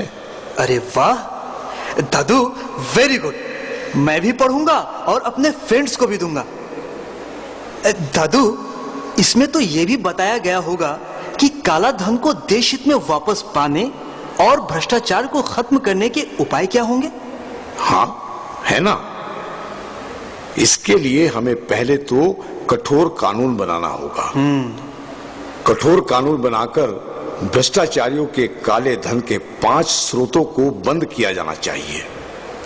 भ्रष्टाचार करने वाले गद्दारों से पहले वसूली की जाए और उसको कड़ी से कड़ी सजा दी जाए। साथ साथ करेंसी रिकॉल किया जाए। करेंसी रिकॉल यानी बड़े नोटों को वापस लेकर तुरंत काला धन वापस लिया जा सकता है। इससे तो देश का काला धन वापस आ जाएगा, लेकिन वो धन कैसे आएगा जो विदेशों में है? 2006 में 140 देशों ने मिलकर यूनाइटेड नेशंस में एक संधि पारित की कि उनके यहां किसी भी देश का काला धन होगा तो वो उसको वापस देने के लिए सहमत होंगे, और 126 देशों ने इस संधि का प्रस्ताव अपने देशों की कैबिनेट से अनुमोदन करके भेज दिया। तो 140 देशों से काला धन वापस आने का रास्ता खुल जाएगा। साथ साथ हमें मॉरिशस रूट बंद करना होगा। वहां से बहुत सारे लोगों ने फर्जी प्रोजेक्ट और फर्जी कंपनियां बनाकर काले धन को सफेद किया है। स्विट्जरलैंड के 4 और इटली के 8 बैंकों के अलावा अन्य देशों के भी संदेहास्पद बैंकों पर तुरंत प्रतिबंध लगाना चाहिए। इसके साथ साथ भारत सरकार को फॉरेन अकाउंट पॉलिसी की तुरंत घोषणा करनी चाहिए। इसमें प्रावधान हो कि विदेश में जमा धन का ब्यौरा अगर नहीं दिया तो उस धन को राष्ट्रीय संपत्ति घोषित करके देश में वापस लाया जाए। अच्छा, लेकिन दादाजी, इसके लिए तो एक स्ट्रॉन्ग लीडरशिप की जरूरत होगी। हाँ, इसीलिए तो स्वामी रामदेव जी ने बिगुल फूका है काले धन के खिलाफ, भ्रष्टाचार के खिलाफ। जरा देखो यार, बाबा को तो योग करवाना चाहिए। बाबा बैरागियों को राजनीति से क्या कहा? काले तांदा काला नाग कि बाबा नु डसे बिना छोड़ देगा। बाबा पोला है, ओनू की पता राजनीति दे खेल दे बारे। अरे भाई, सरकार से लड़ना आसान बात है क्या? एक से एक कर्तव्य है राजनीति के बाजीगरों के पास। कुथाय फेंसे गया छेर। भाई, मुझे तो लगता है सब कुछ राजनीति के भरोसे नहीं छोड़ना चाहिए। बाबा तो हुंकार भर लिए हैं, अब ये न छोड़ने वाले भ्रष्ट लोगों को। गांव गांव में बाबा के बंदे बोल रहे हैं, जिले जिले में भारत स्वाभिमान का संगठन सक्रिय है। जब रेला फूटेगा सारे बेईमानों की राजनीति बह जाएगी। अयो, एक आदमी सुबह उठकर सिर्फ और सिर्फ देश की बात करता, एक बार ट्राई करने में क्या जाता जी। अरे भाई, बाबा अगर उम्मीद की रोशनी बन रहे हैं तो हम क्यों काले बादल बन रहे हैं? हाँ भाई, बात तो सही है। हाँ, बात सही है ना? बिल्कुल सही। हाँ जी। एक अकेला निकला है तो कारवां तो बनकर रहेगा। हम आप साथ दे ना दें? क्यों नहीं देंगे? क्यों नहीं देंगे? क्यों नहीं देंगे? क्यों भाइयों? हम सब साथ हैं बाबा। बिल्कुल बिल्कुल बिल्कुल। तो भाइयों, गांव गांव में बिगुल बज चुका है भ्रष्टाचार और काले धन के खिलाफ। हम सब साथ हैं बाबा के। हम सब साथ हैं बाबा के। हम सब साथ हैं बाबा के। बाबा, तुम संघर्ष करो, हम तुम्हारे साथ हैं। बाबा, तुम संघर्ष करो, हम तुम्हारे साथ हैं। बाबा, तुम संघर्ष करो, हम तुम्हारे साथ हैं। बाबा, तुम संघर्ष करो, हम तुम्हारे साथ हैं। बाबा, तुम संघर्ष करो, हम तुम्हारे साथ हैं। बाबा, तुम संघर्ष करो, हम तुम्हारे साथ हैं।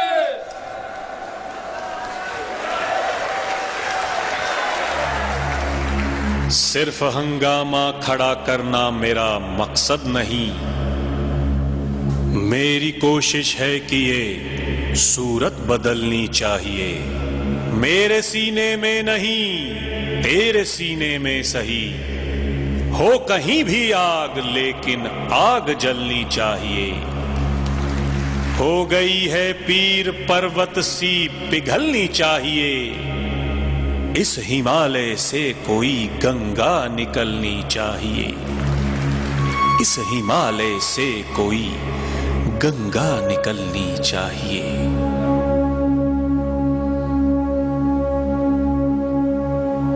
हल्ला बोल, हल्ला बोल, हल्ला बोल, हल्ला बोल, हल्ला बोल, हल्ला बोल। जिंदा दिल जो भी है अपने मुर्दा घर से करें बगावत, जिसमें डाकू हो निर्वाचित, साधु की लुट जाए जमानत, ऐसे लोकतंत्र पर लानत। हल्ला बोल, हल्ला बोल, हल्ला बोल, हल्ला बोल, हल्ला बोल, हल्ला बोल।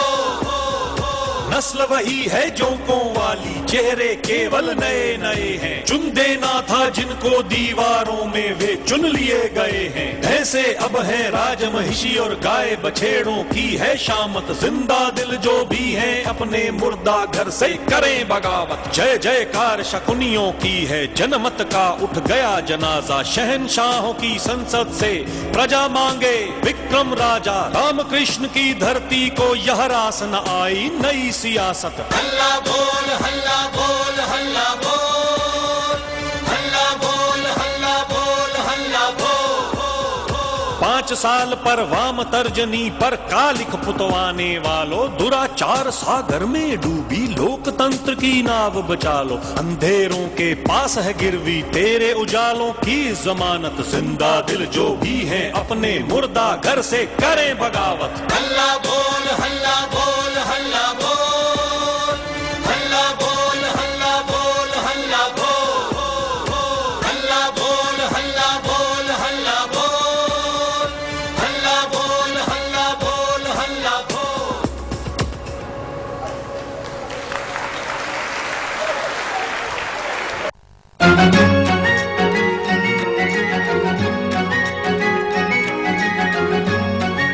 पीढ़ी को एक मंच पर लाकर खड़ा कर दिया।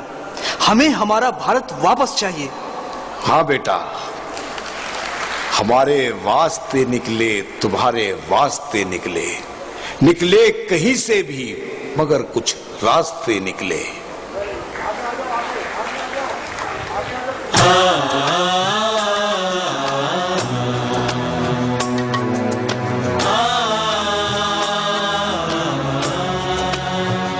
हमारे वास्ते निकले तुम्हारे वास्ते निकले, भले निकले कहीं से भी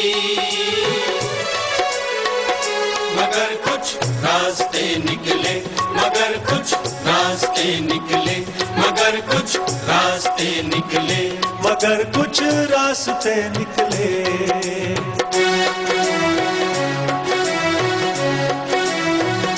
हमारी जिद पुरानी थी, नई दुनिया बनानी थी। हमारी एक आजादी थी, हमारी एक कहानी थी। हमारी एक मंजिल थी, हमारी एक मुट्ठी थी, जब इतना भरोसा था।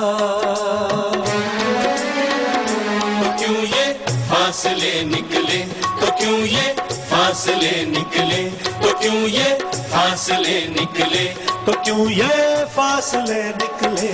हमारे वास्ते निकले तुम्हारे वास्ते निकले, भले निकले कहीं से भी मगर कुछ रास्ते निकले, मगर कुछ रास्ते निकले, मगर कुछ रास्ते निकले, मगर कुछ रास्ते निकले।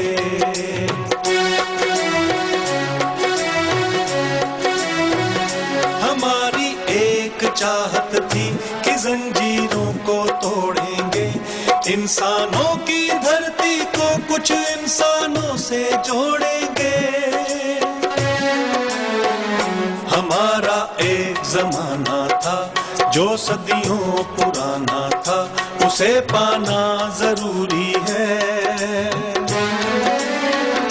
कहीं से काफिले निकले, कहीं से काफिले निकले, कहीं से काफिले निकले, कहीं से काफिले निकले। हमारे वास्ते निकले तुम्हारे वास्ते निकले, भले निकले कहीं से भी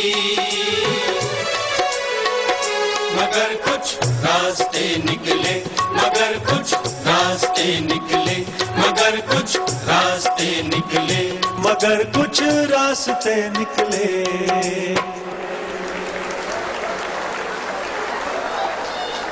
आपने देखा सपनों की दुनिया से अपनों की दुनिया, और अपनों की दुनिया में गैरों का चेहरा।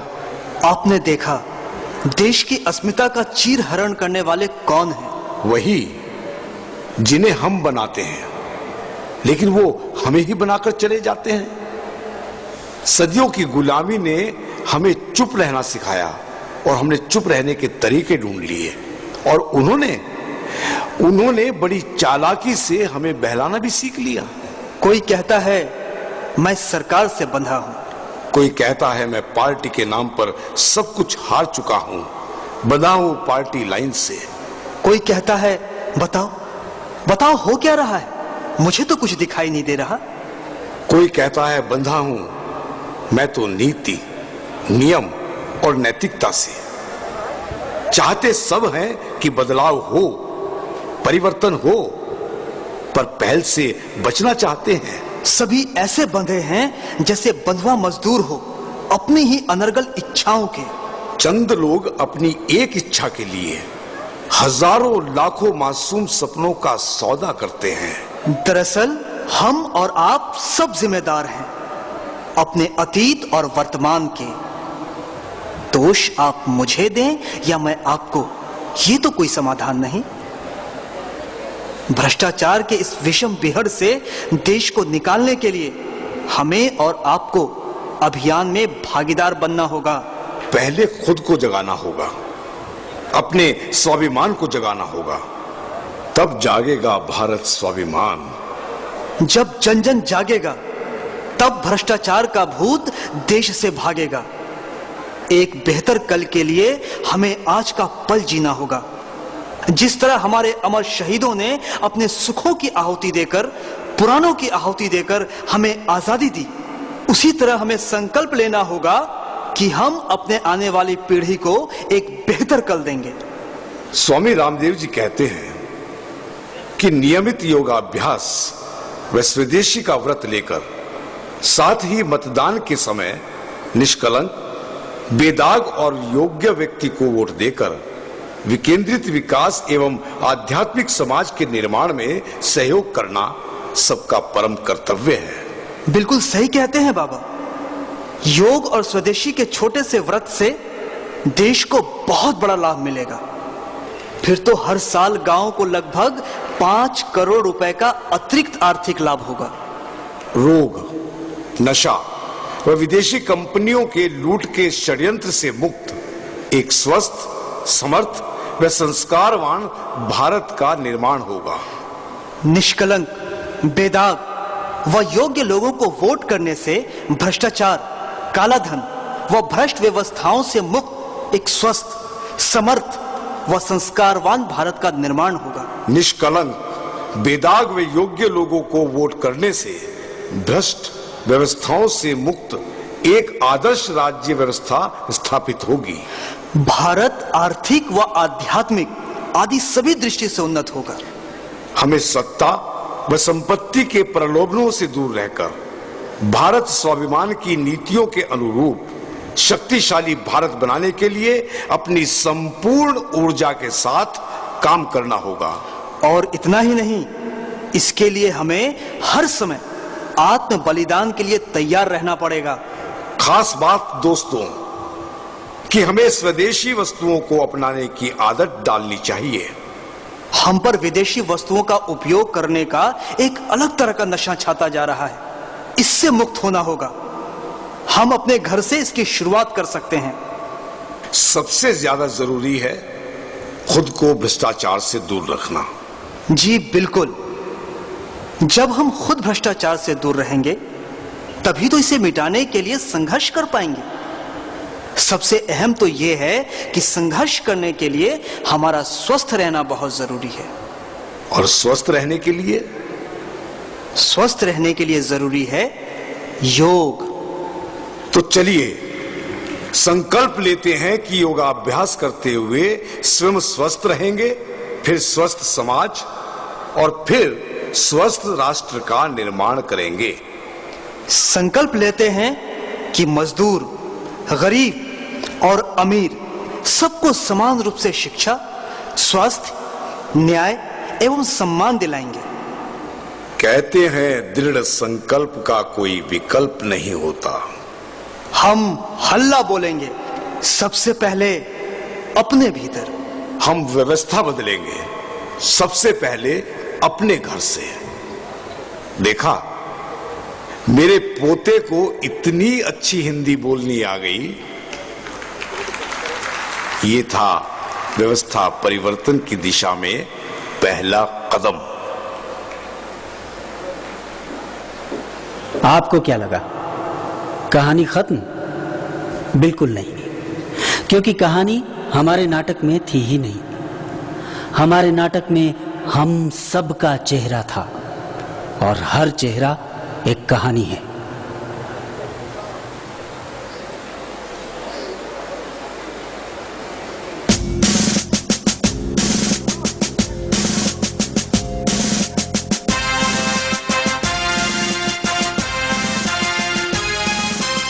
वंदे मातरम।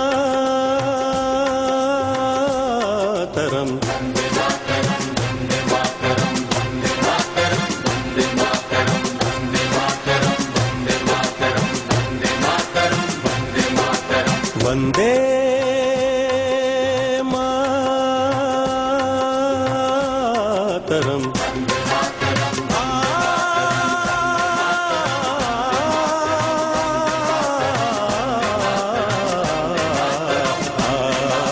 सुजलाम सुफलाम मलयज शीतलाम शस्य श्यामलाम मातरम वंदे।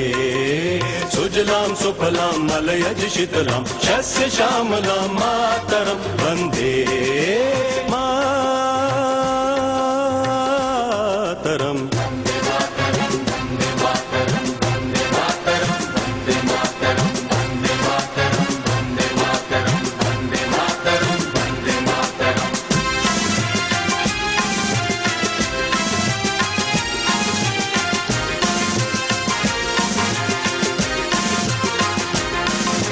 शुभ्र ज्योत्सना पुलकित यामिनीं फुल्ल कुसुमित द्रुमदल शोभिनीं। शुभ्र ज्योत्सना पुलकित यामिनीं फुल्ल कुसुमित द्रुमदल शोभिनीं।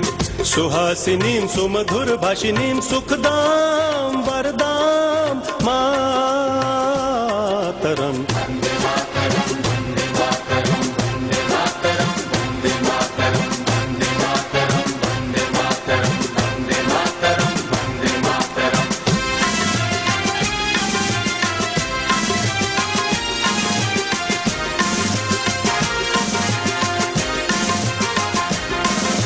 सप्त कोटि कंठ कल कल निनाद कर ले। द्विसप्त कोटि भुजैत खर करवाले।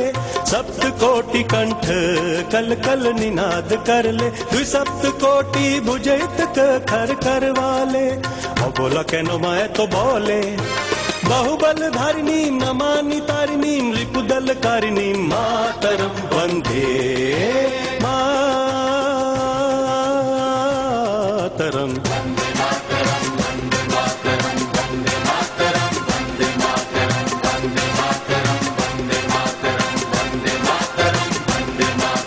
त्वं हि दुर्गा दश प्रहरण धारिणी कमला कमल दल विहारिणी वाणी विद्यादायिनी नमामि त्वं। नमामि कमलां अमलां अतुलां सुजलां सुफलां मातरम। श्यामलां सरलां सुष्मितां भूषितां धरणीं भरणीं मातरम वंदे मातरम।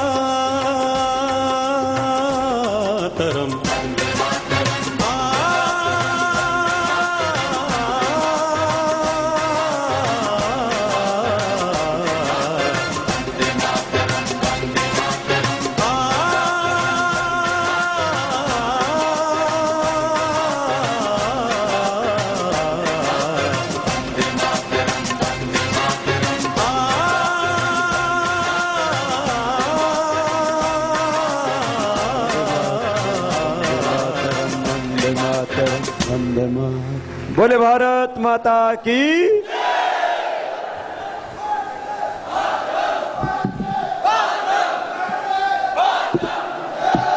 कुछ लोग कहते हैं कि हमें कहना नहीं आता।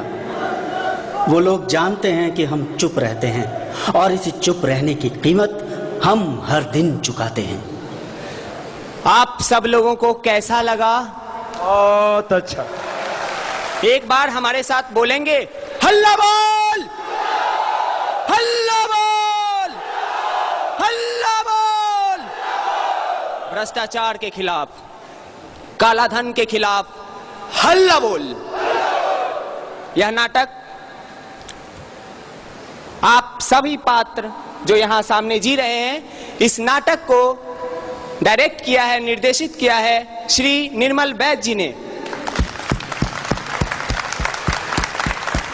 आप जिस संगीत पर आनंद उठा रहे थे, उस संगीत को देने वाले, उसको गाने वाले भी हमारे बीच हैं, जिन्होंने वंदे मातरम खुद अभिनय भी किया। श्री जितेंद्र सिंह जाम्बाल।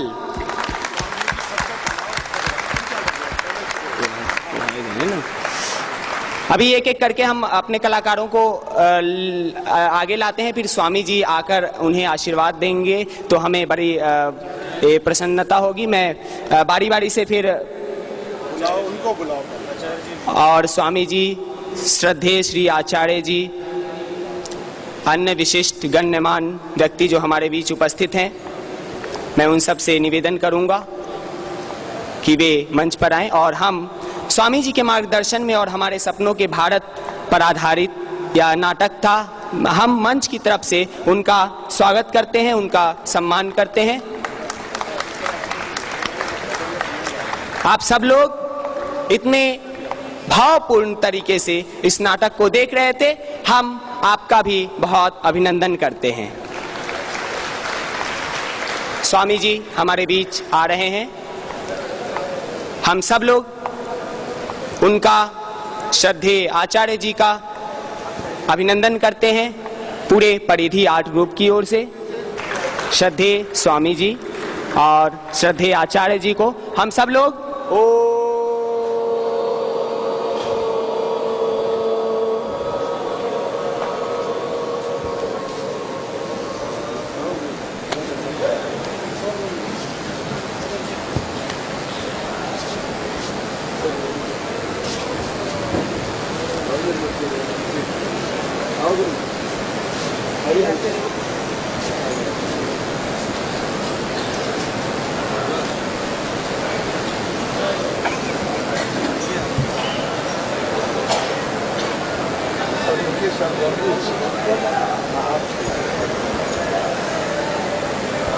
कला और संस्कृति की सेवा में समर्पित परिधि के हमारे सभी कलाकारों को, भाई निर्मल जी को और पंकज जी सहित पूरी टीम को एक बार पूरे योगपीठ परिवार की ओर से बहुत बहुत शुभकामनाएं।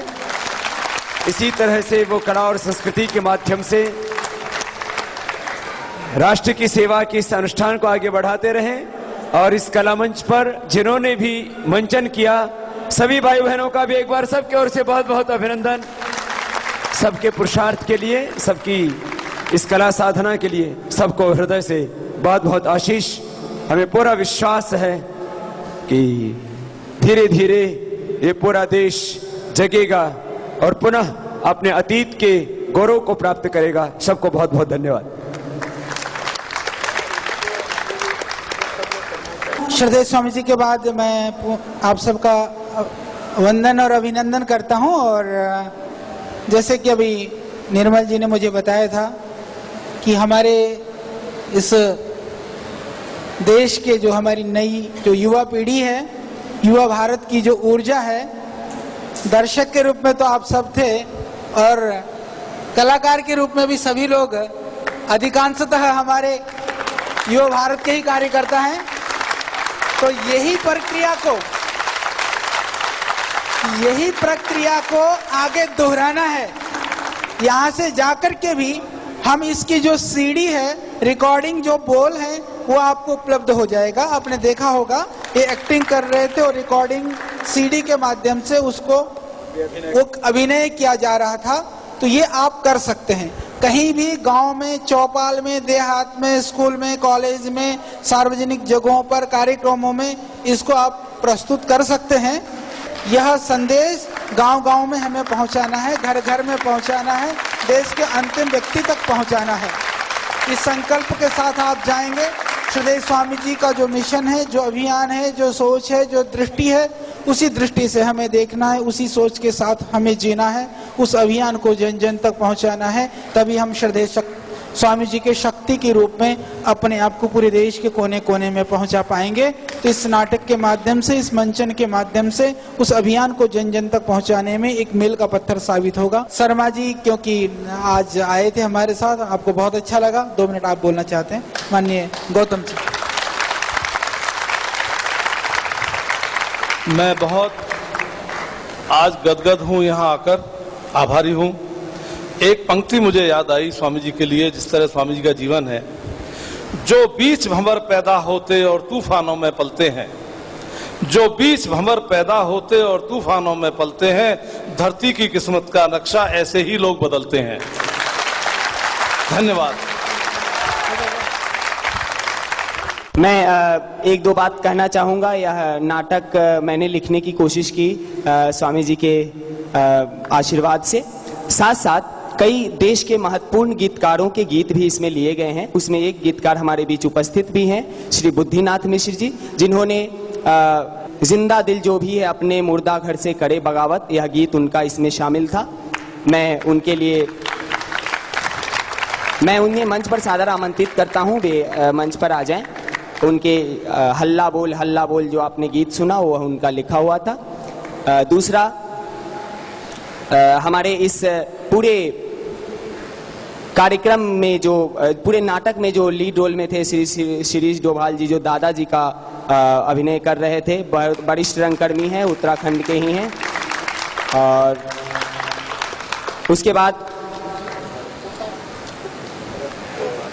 सुनील वर्मा जी, स्वर्ण रावत जी, ये सब हमारे आज के एसोसिएट डायरेक्टर्स जिन्होंने इस नाटक में अपनी मुख्य भूमिका निभाई पर्दे के पीछे से। और इस पूरे नाटक की जो एग्जीक्यूटिव प्रोड्यूसर है अपूर्वा बजाज, जिन्होंने पूरी तैयारी की। और हमारे कलाकार जैसे लीड रोल में आज पोता की भूमिका में थे जीतू, और हमारे अभी इतने लोगों का नाम लेने से बहुत ज़्यादा समय लगेगा। मैं सभी लोगों का आभारी हूँ, सब लोग जिन्होंने इस नाटक में अपनी भूमिका निभाई और बहुत कम समय में नाटक तैयार किया गया। हम सबके आभारी हैं।